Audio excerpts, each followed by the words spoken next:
Para mais um capítulo. Hoje é o capítulo 6 deste livro aqui, que é poderoso. A isca de Satanás. Estou compartilhando com você aqui esses aprendizados. Aqui melhorou. Estou compartilhando com vocês aqui esses aprendizados e hoje é o capítulo 6. Estamos falando sobre uma isca que Satanás muitas vezes tem lançado em nosso meio e que por muitas vezes nós aceitamos que essa isca possa nos tragar, ser um instrumento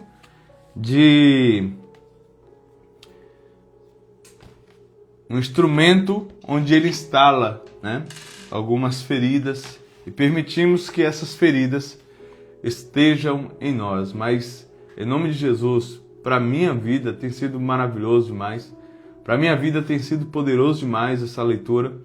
E por isso tenho compartilhado com você e espero que também esteja na sua vida. Tá? Você está vendo em um outro momento esse vídeo. Assista os outros vídeos também, os dias anteriores. São apenas 20, 30 minutos onde nós compartilhamos esse conteúdo aqui. Então, fica com a gente aí, tá bom? Jaci, Deus abençoe, boa tarde, paz seja convosco. Tá? Vamos lá, vou começar por conta do nosso tempo aqui, mas espero que você... Espero que você, depois aí, ou quem entrar depois, assiste novamente, tá? O capítulo 6, ele fala sobre fugir da realidade, fugindo da realidade. Em 2 Timóteo 3,7 diz assim: aprendem sempre e jamais podem chegar ao conhecimento da verdade. E ele fala muito, deixa eu mandar aqui para algumas pessoas que eu sei que gostam de participar aqui. Então, deixa eu mandar aqui. Ives.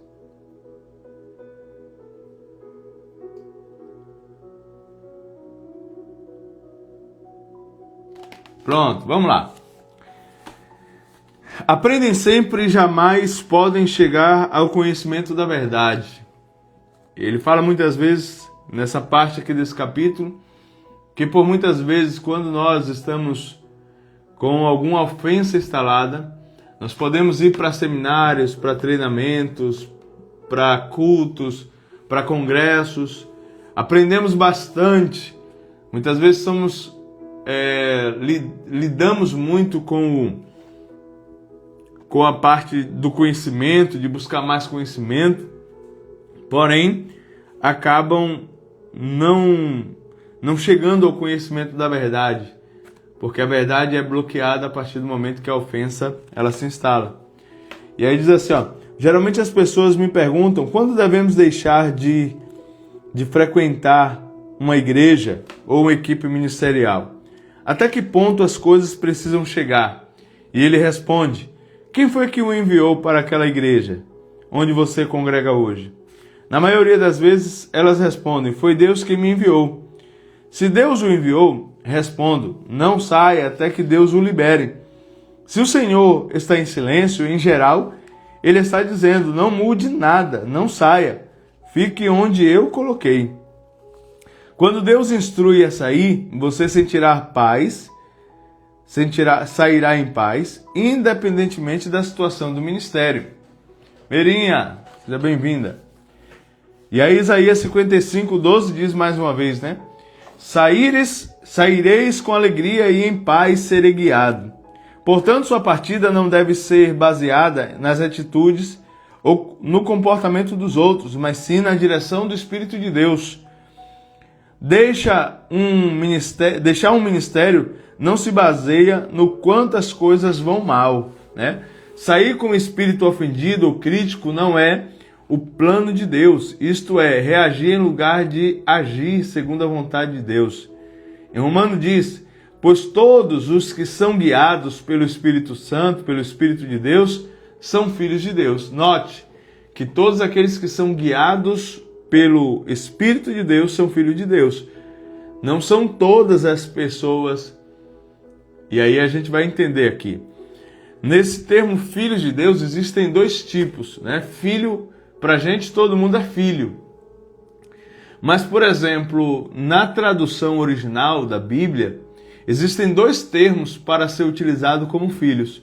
Um é o filho tecno e o outro é chamado de huios. O filho tecno é como se a gente chamasse um recém-nascido. Então, por exemplo, eu não posso exigir de uma pessoa recém-nascida a mesma atitude de uma pessoa já amadurecida. No termo do direito existe algo chamado de incapacidade. Então, por exemplo, nem todo mundo é capaz de assumir as suas responsabilidades. Por quê? Porque não tem maturidade. E quando é no direito hoje, né? No direito existe algo que é chamado de um capaz, absolutamente incapaz, é uma pessoa abaixo de 16 anos. Essa pessoa, ela não pode responder pelos seus atos. Ela não pode, hoje, por exemplo, assinar um contrato.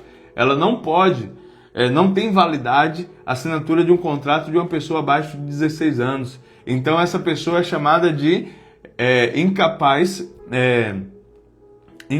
né? Ou seja, de absolutamente incapaz. Você não consegue fazer uma transação comercial com essa pessoa que tenha validade jurídica. Você não consegue fazer um negócio jurídico com uma pessoa abaixo de 16 anos.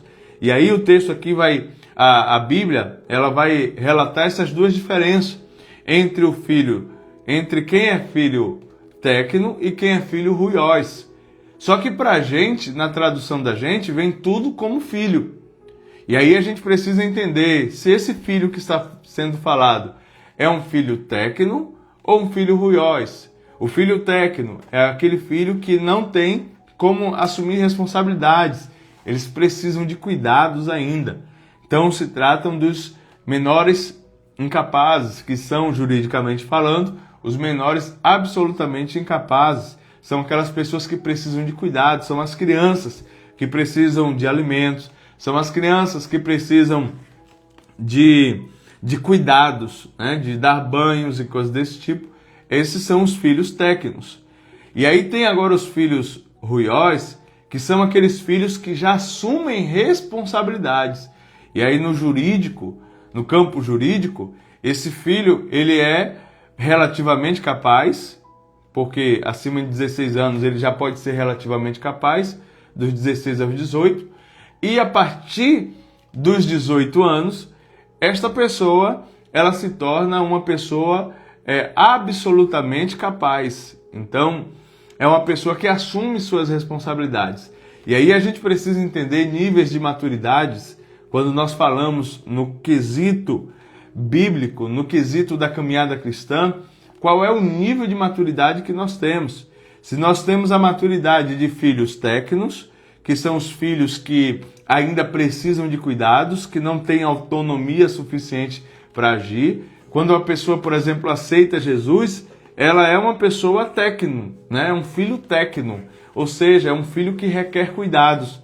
Mas existem outras pessoas que, ao nível do tempo, eles precisam sair da condição de tecno para se tornar filhos huios, que é filhos que podem, que precisam assumir responsabilidade. Paulo, por exemplo, ele diz assim, olha, vocês já eram para estar comendo comidas sólidas, mas vocês ainda estão nessa condição de filhos tecnos, de filhos que são necessitados de muitos cuidados. E às vezes nós temos visto pessoas assim. Isso não estou dizendo somente no nível espiritual, mas sem maturidade, num relacionamento, na amizade. Pessoas que acabam não tendo essa maturidade de assumirem suas responsabilidades, e aí qualquer coisa ofende, qualquer coisa machuca, sabe? Uma criança, ela não consegue ficar em pé por muito tempo. Por quê? Porque precisa de um adulto para ficar segurando ali, qualquer coisa cai, qualquer coisa se machuca. Esses são os filhos tecnos. Quantas vezes nós temos visto pessoas que estão exatamente nessa condição de filhos técnicos, que não são filhos que se amadurecem ou que aceitam esse processo de maturação e preferem e sempre vão estar na condição de filhos técnicos, que são aqueles filhos que necessitam desses cuidados, né? Em outra palavra grega, traduzida como filhos no Novo Testamento, ruios, ela é usada quando alguém pode ser identificado como filhos porque exibe características ou caráter dos seus pais. Então, filhos técnicos, muitas vezes você não vê características dos pais. Por quê? Porque muitas vezes ainda está inchadinho, é o recém-nascido, né? A gente fica tentando, quando nasce alguma criança, diz assim, olha, o olho é do pai, o nariz é da mãe, e coisas desse tipo. Mas que, na verdade, quando a gente vai partir para o contexto, de verdade ainda não tem essa característica tão forte, tão firmada, de quem se pareça. E só vai se parecer realmente depois que chega a um nível de maturidade. E na quesito cristão é a mesma coisa. Quando alguém chega na igreja, a maioria das vezes essa pessoa ainda tem traços indefinidos. E aí ela vai muitas vezes amadurecendo e recebendo características do Pai, recebendo as características de Deus. Entende a diferença? Quando você tem a maturidade, você começa a carregar as características do Pai. Então existem duas diferenças entre o filho que é recém-nascido, que é o filho técnico, que requer cuidados, que requer necessidades o tempo todo, e os filhos que são ruios, que são aqueles filhos que já transmitem as características do pai. E é isso que nós precisamos fazer. Os filhos que são técnicos, geralmente, eles se machucam com facilidade, requer mais cuidados. Porém, os filhos que são amadurecidos, ele muitas vezes não vai ter aquele mesmo cuidado. E às vezes tem pessoas que ficam ofendidas porque, eu caí, mas ninguém me socorreu. Entende? Eu estou passando por uma situação e ninguém veio aqui limpar as minhas feridas. Gente, entenda, você já como um filho ruios, você já tem maturidade suficiente para se levantar e limpar suas feridas. Você não precisa que outra pessoa vá lá limpar suas feridas. Isso é para um filho técnico. Isso é para recém-nascido da fé. Aí existem pessoas que são amadurecidas, mas são manhosas, tem um termo que chama, são dengosas. E aí, se a pessoa não alimenta isso, a pessoa se machuca, fica ofendida. E quantas vezes nós temos visto isso? Ei, chegou o tempo da gente amadurecer, chegou o tempo da gente crescer, porque caso contrário, a gente vai ficar o tempo todo imaturo, vamos ficar o tempo todo sem se queixando que as pessoas não cuidaram de nós do jeito que deveríamos, ou do jeito que nós achamos que deveríamos, gerando ainda mais problemas. Por quê? Porque, poxa, o meu líder não limpou as minhas feridas. Filhos técnicos. Já deveríamos ser filhos ruios, filhos que assumem responsabilidades, que já criam cascas, que já criam maturidade suficiente para se levantar, limpar as suas feridas e só depois dizer assim, olha para aqui, rapaz, eu me machuquei. O que foi isso? Não, foi no fogão. E aí, você passou o quê? Não, eu passei ali tal coisa e tal, e tá tudo certo, agora estou livre. Poxa, que bom, mas tem que tomar cuidado. Isso é uma relação de filhos ruios com sua liderança. Mas o filho técnico vai dizer assim, aqui, eu estou ferido, você não veio me acudir, você não veio fazer isso, você não foi na minha casa, você não fez isso, não fez aquilo. Isso são características dos filhos recém-nascidos, né? Então nós precisamos crescer. Mateus pertence, seja bem-vindo. Então significa, para a palavra grega técnicos, bebês, filhos imaturos, e a palavra ruios, usada com frequência para filhos maduros. Voltando ao livro de Romanos, capítulo 8, versículo 14, lemos, pois todos os que são guiados pelo Espírito de Deus são filhos ruios, porque somente alguém que é guiado pelo Espírito Santo, ele é alguém maduro o suficiente, e ele é maduro o suficiente por conta disso. Voltando, então, ele fala assim, olha, podemos ver claramente que são os filhos maduros que são guiados pelo Espírito de Deus. É menos provável que os cristãos imaturos sigam a direção do Espírito de Deus. Faz sentido isso aí? Assim como Jesus aprendeu a obediência pelas coisas que sofreu, aprendemos a obediência pelas circunstâncias difíceis que enfrentamos. Quando obedecemos a palavra de Deus, que é dita pelo Espírito Santo, crescemos e amadurecemos no tempo de conflito e sofrimento. O nosso conhecimento nas Escrituras não é a chave, mas sim a obediência. Boa tarde, Daniel, a paz. Agora entendemos a razão porque temos pessoas na igreja que são cristãs há 20 anos, que podem citar versículos e capítulos da Bíblia, que ouvem milhares de sermões, que leram muitos livros, mas que ainda usam fraldas espirituais. Pessoas, todas as vezes que elas se deparam com situações difíceis, em que, em vez de reagirem pelo Espírito de Deus, procuram se proteger pelo seu próprio modo. Elas aprendem sempre e jamais podem chegar ao conhecimento da verdade, que está lá em Timóteo capítulo 3, versículo 7. Né? E aí a gente busca muitas vezes a autopreservação.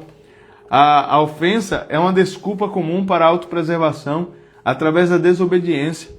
Há um falso senso de autoproteção ao abrigarmos nossas ofensas no coração, porque a culpa é transferida para outra pessoa. Você nunca precisa enfrentar o seu papel, a sua imaturidade ou o seu pecado, porque só ver como falhas do seu ofensor. Portanto, a tentativa de Deus de desenvolver o seu caráter através da oposição é desfeita. A pessoa ofendida evitará a fonte da ofensa e infinitamente fugirá, tornando-se um errante espiritual. Quantas vezes a gente vê pessoas que, por exemplo, se ofenderam com outra, mas não quer nem ver, não quer nem chegar perto. E quando muitas vezes essa pessoa que teoricamente ofendeu, né, a pessoa ofendida quando vê, congela o coração, perde a passada. Por quê? Porque a ofensa aciona o sistema límbico do cérebro, que é o sistema de proteção. E aí o sistema de proteção tem duas possibilidades, de você lutar contra a pessoa ou de você fugir da pessoa. E na maioria das vezes as pessoas acabam fugindo, porque não querem enfrentar e não querem ter o conhecimento da verdade. E aí preferem muitas vezes preferem ir para outros lugares. Por quê? Porque querem fugir dessa responsabilidade, do conhecimento da verdade. Se necessário, ele deveria ter sugerido que ele voltasse... E aí ele fala, por exemplo, de uma pessoa que se ofendeu e quando chegou para o pastor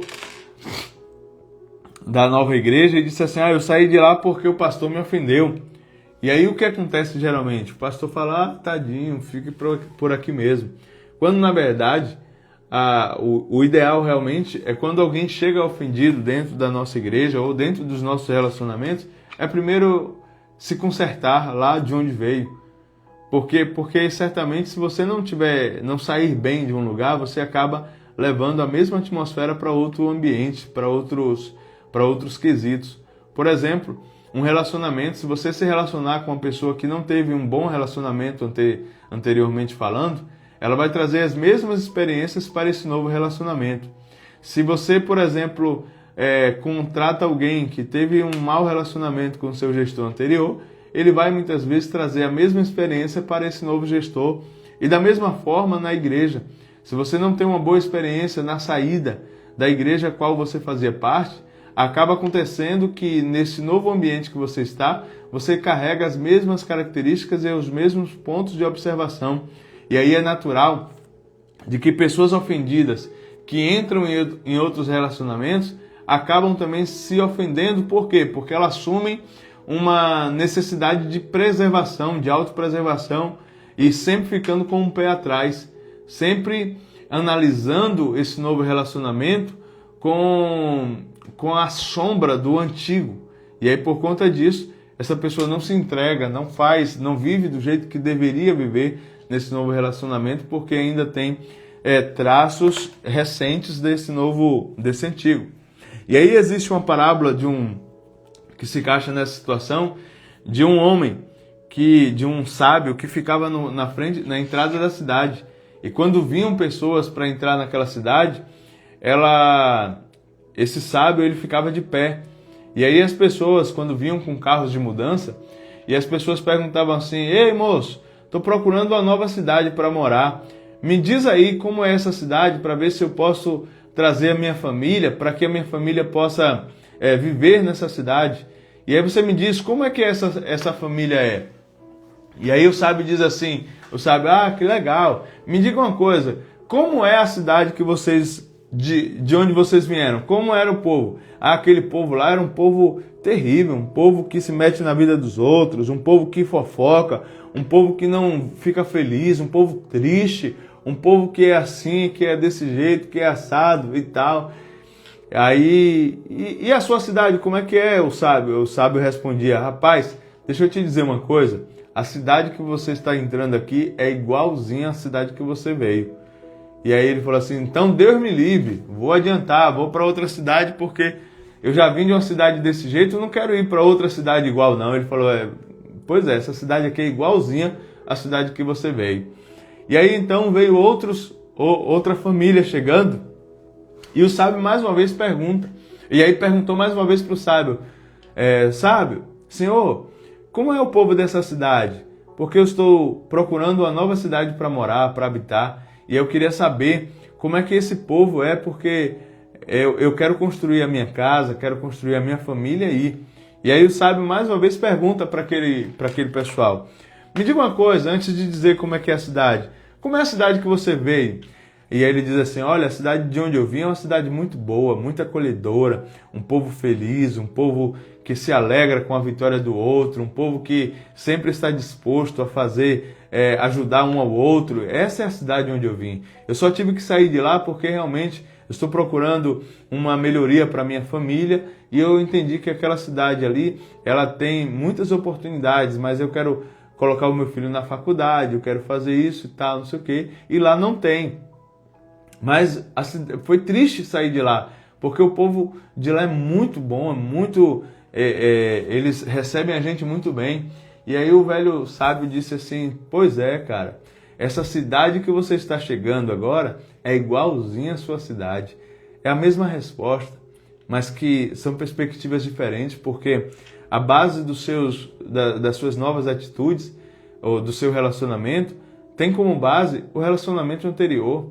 As suas novas experiências vão ter como base as experiências anteriores a essas que você tem tido, né? Então, que você tem agora. Então, a grande análise da nossa vida é que não adianta você procurar algo melhor quando, na verdade, a sua forma de enxergar as coisas não está bem.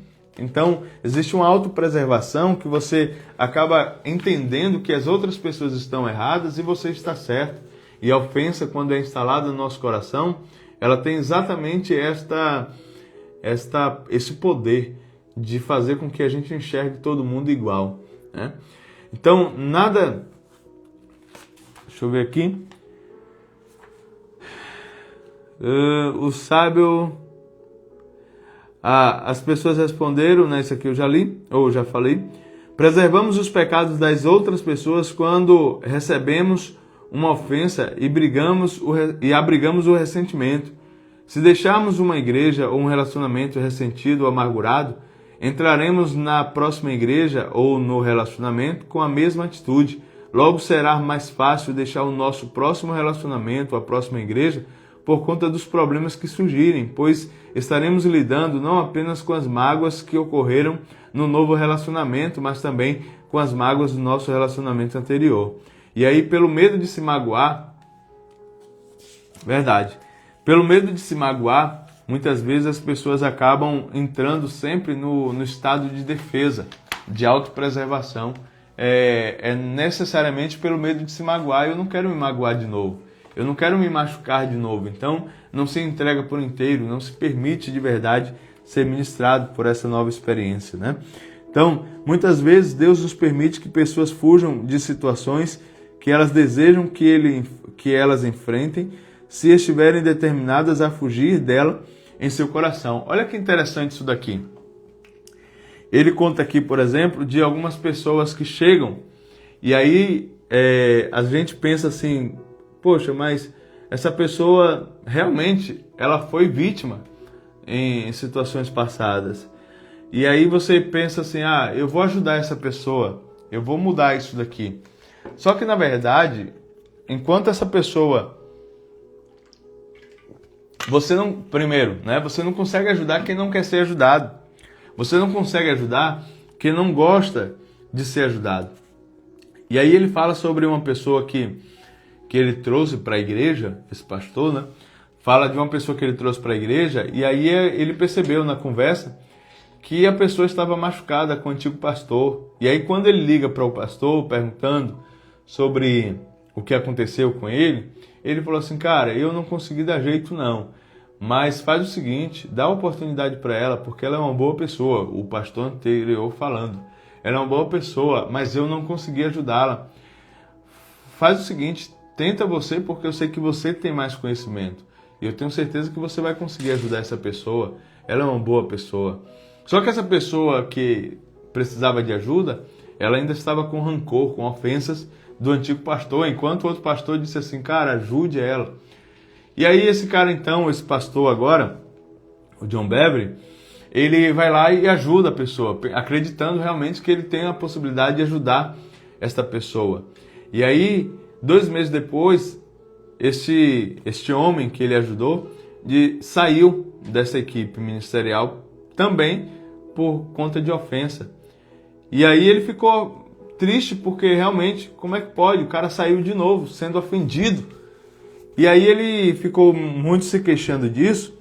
E aí uma outra pessoa disse para ele assim, olha, muitas vezes Deus permite que as pessoas fujam de situações que elas desejam, que Ele deseja que ela enfrente, que Deus deseja que ela enfrente, se elas estiverem determinadas a fugir delas em seu coração. Então, às vezes a gente não adianta ficar tentando querer curar alguém, quando em seu coração a pessoa decide que não quer.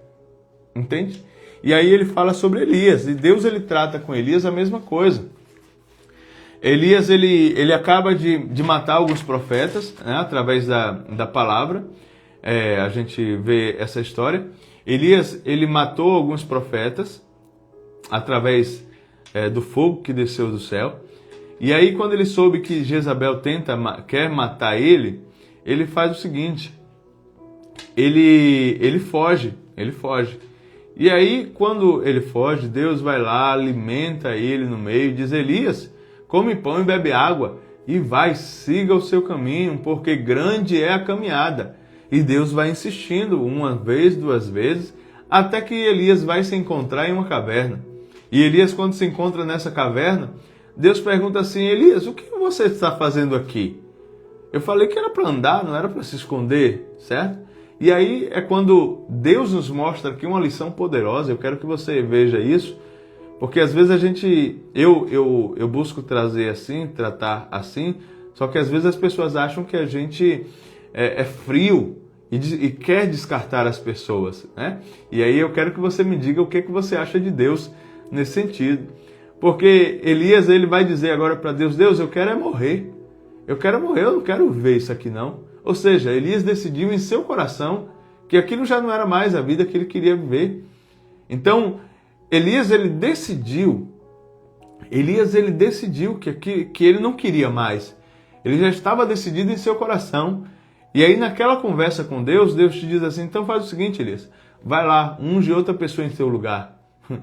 Unge essa pessoa como rei, unge essa, e aí Deus dá essa direção, só que ele sai e vai ungir primeiramente a Eliseu e não cumpre os outros. Por quê? Porque uma vez que você decidiu em seu coração, Deus não vai insistir com você. Deus não vai insistir com você se você entender, eu não quero, então Deus não vai insistir com você. Então Elias ele diz assim, eu não quero. Você quer morrer? Beleza, então faz o seguinte, vai lá e unge outra pessoa em teu lugar. E aí alguém vai dizer assim, então eu sou descartável. Foi Deus que está dizendo, se você decidiu em seu coração, Se você não quer, não tem como ninguém obrigar a você a fazer. Uma coisa é, Deus foi lá conversar com Elias, Elias, o que é que você está fazendo aqui? Elias diz, eu não quero mais nada não. Ah, não quer mais não? Então faz o seguinte, unge outra pessoa em teu lugar, tá tudo certo. Não quer não? Beleza, não tem problema não, eu levanto outro. Não quer não? Tranquilo, tá tudo certo. Vai ter outra pessoa que vai fazer o que era para você fazer. Meu Deus, isso aqui é poderoso demais, gente. Você tem noção quanto isso aqui é libertador, inclusive para mim, porque muitas vezes eu me machuquei muito com pessoas que simplesmente eu queria ajudar a pessoa, mas elas simplesmente não queriam. E aí eu ficava me perguntando, rapaz, o que é que eu estou fazendo? Por que essas pessoas não querem? Por que eu me esforço aqui e as pessoas não querem? Então, isso aqui é muito libertador. Deus diz assim, Elias, peraí, você não quer não, né? Beleza, tá tudo certo, Elias. Não quer, beleza, se não quer, vaza. Vai lá, unge Eliseu em teu lugar. Você vai ungir um profeta em teu lugar. E o profeta que vai lá e unge, faz o que era para Elias fazer. Porque se você não quiser fazer, vai ter outra pessoa que Deus vai levantar para fazer, tá tudo certo. E se você quiser manter a ofensa, guardar a ofensa no teu coração, isso é uma questão pessoal sua. E tá tudo certo. Deus permite que isso aconteça. Meu Deus, isso aqui é poderoso demais. Então, a gente aprendeu muita coisa aqui, né? Em geral, o plano de Deus faz com que enfrentemos sofrimentos, atitudes que não queremos enfrentar, mas fugimos exatamente daquilo que nos fortalecerá as nossas vidas. Recusa-se a lidar com as ofensas, não nos livrará do problema, apenas teremos um alívio temporário. A raiz do problema continua intocada. E aí o termo que ele usa aqui, a gente conhece, né? O gato escaldado tem medo de água fria. Hoje o medo de água fria traz o medo da água fria que traz o refrigério, porque um dia alguém se queimou e não consegue perdoar. Hoje, muitas vezes Deus coloca pessoas que são águas frias em nossas vidas, mas pelo medo de se queimar, porque por conta de experiências passadas, a gente não permite ser curado por essas pessoas. Relacionamento, né? Hoje eu tenho um relacionamento muito abençoado. Minha esposa está aqui, minha amada, linda, bonitona. E meu casamento é muito abençoado, graças a Deus. Eu amo demais a minha família. E eu compreendo verdadeiramente que nós somos a cura um do outro. Né? Nós somos a cura um do outro, porque teve experiências passadas, teve vidas passadas que por muitas vezes foi de sofrimento. E aí a gente percebeu que ela é a água fria, né? que curou relacionamentos antigos, ou experiências de relacionamento, por exemplo, dos nossos pais, né? Que por muitas vezes nós sofremos junto com os nossos pais. Então, é essa a forma de que nós precisamos aprender a lidar. É permitir que possamos, inclusive, ser feridos novamente, mas que a gente não entre em relacionamentos com o pé atrás, com experiências do passado. Se quer entrar realmente em novos relacionamentos, abra o seu coração de verdade. Se quer estar em uma nova experiência em uma igreja, abra o seu coração de verdade. Viva verdadeiramente o que precisa ser vivido para aquele momento. Não traga essa experiência, porque eu fui traído. Eu vou trazer essa experiência para aqui, eu vou ficar sempre com o pé atrás. Não. A experiência da maturidade é essa. E você estar livre da ofensa é você acreditar nas pessoas, até mesmo dando a oportunidade dela fazer a mesma coisa que outros fizeram. Isso é mais saudável do que você viver um relacionamento sempre com o pé atrás, com o coração fechado, carregando as experiências e dores do passado para esse novo momento que você está vivendo hoje, tá? Então, Deus deseja curar as nossas feridas, mas geralmente não permitimos.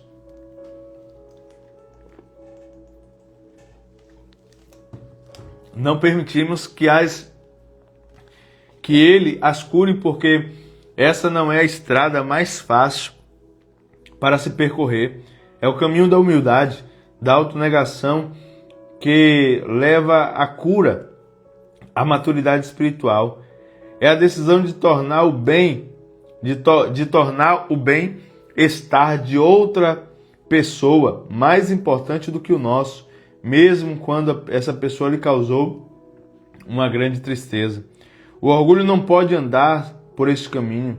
Somente aquele que deseja a paz e a ponto de correr risco de serem rejeitadas é uma trilha que leva à humilhação e à diminuição.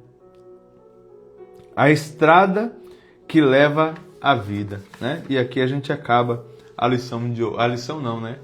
O capítulo de hoje. Amanhã eu vou entrar, mesmo assim eu vou estar em outro lugar, mas eu vou entrar para a gente compartilhar desse conteúdo, tá? Se você quiser, entra, senão você assiste depois.